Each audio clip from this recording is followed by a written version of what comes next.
R is an open source statistical analysis tool, and it's very rich in statistical algorithms, and you can solve varied business problems using R.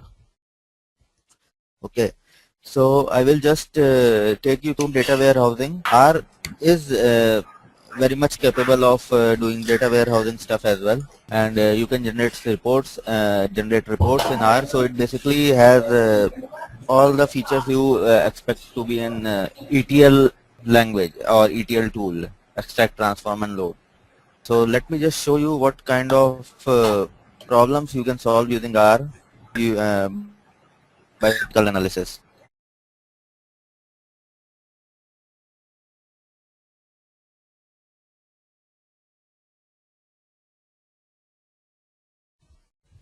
You can actually do forecasting R. So where you have huge volumes of historical data, okay, you develop some insights from that historical data, and then you predict what is going to happen in future. So this is called forecasting. So when I talk about developing insights from historical data, we actually mean that we are developing a model, okay, and statistical model basically, and that statistical model can be used for forecasting.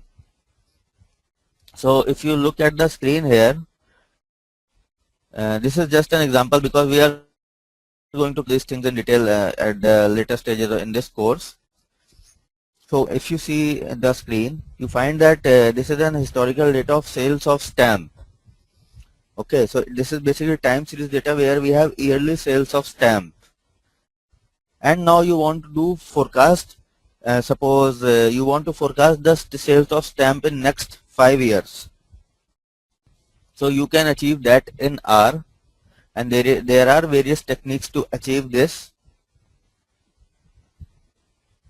Okay, so this is the graphical representation where we have actual historical trend in this black line, and we are trying to fit means this is a curve, and we are trying to fit in a straight line over here. Okay, so you can once you fit in the straight line, you can actually get to predict. So basically you are trying to pass a straight line which is very close to the trend of historical data. So this can be achieved using linear regression, which we will discuss later in this course.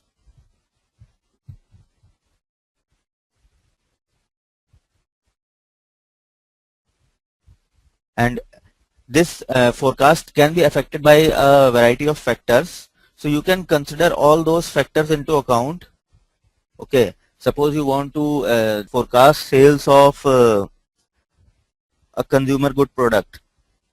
Suppose sales of Pepsi or Coke.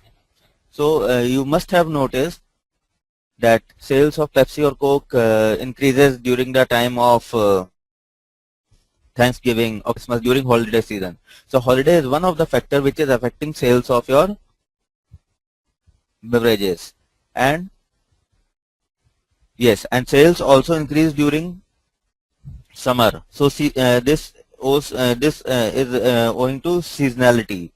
So seasonality is another factor which affects the sales of your product. So if you can, during in your forecasting model, if you can consider seasonality and holiday into account, you are going to get much closer forecast around this.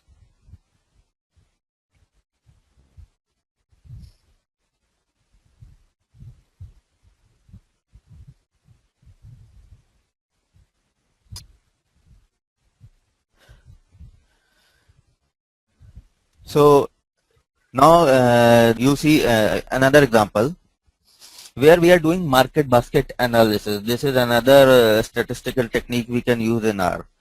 Okay, so using this technique, you can get insights about patterns of your data. So if you see in here, see we have this is the transaction at a retail outlet. These are the transactions. So in transaction ID 1, a customer purchased bread along with milk. In transaction ID 2, customer purchased bread, diapers. In transaction 3, the same customer or another customer purchase bread, diaper, beer, cola, and then fourth, bread, milk, diaper, beer, and so on. So we have data for 5 transactions, and we want to know what is the most popular pattern in this data, or what is the most common transaction. Why we want to know that?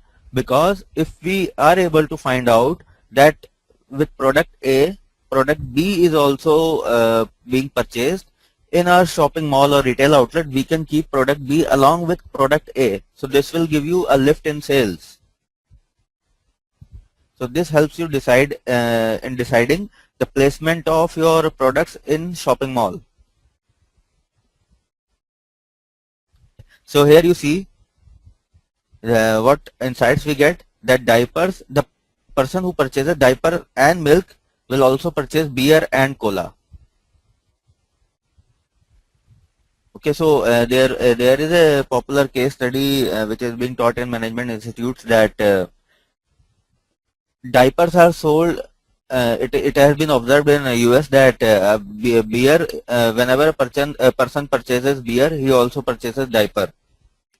So the logic behind this is, after studies, researchers came to know that during weekends, on basically on Friday, the people who have their home small children, they basically want to enjoy their weekend, so they purchase diapers for their children on Friday itself, so that they don't have to go out on Saturday, Sunday, and they enjoy their beer. So this is the beer, they also bought diaper, or vice versa. So we will be doing market basket analysis using R.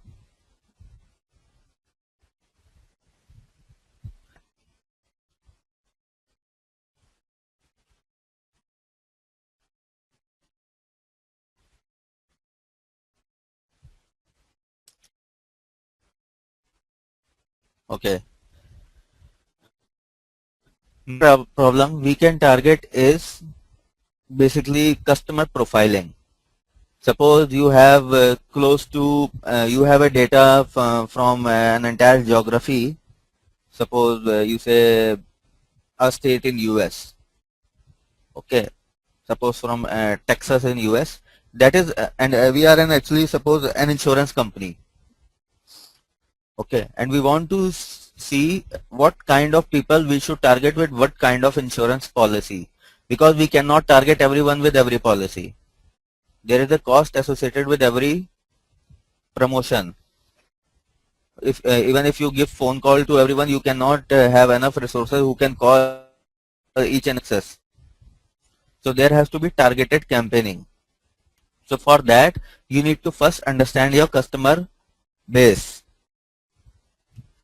Okay, so to understand customer base, what we can do, we can segment our market based on behavior of customers. So that we can achieve using K-means clustering.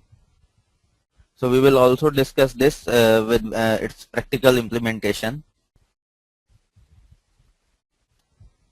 So I have just quoted 3 examples, but there are numerous set of tasks which you can achieve in R. In fact, Delhi works on, since R is an open source language, a lot of people around the globe are contributing to its statistical algorithms, and not even statistical algorithms, but data mining algorithms, data mining methods, algorithm functions, all that. So we have close to 7,000 libraries in R, and those are available for free.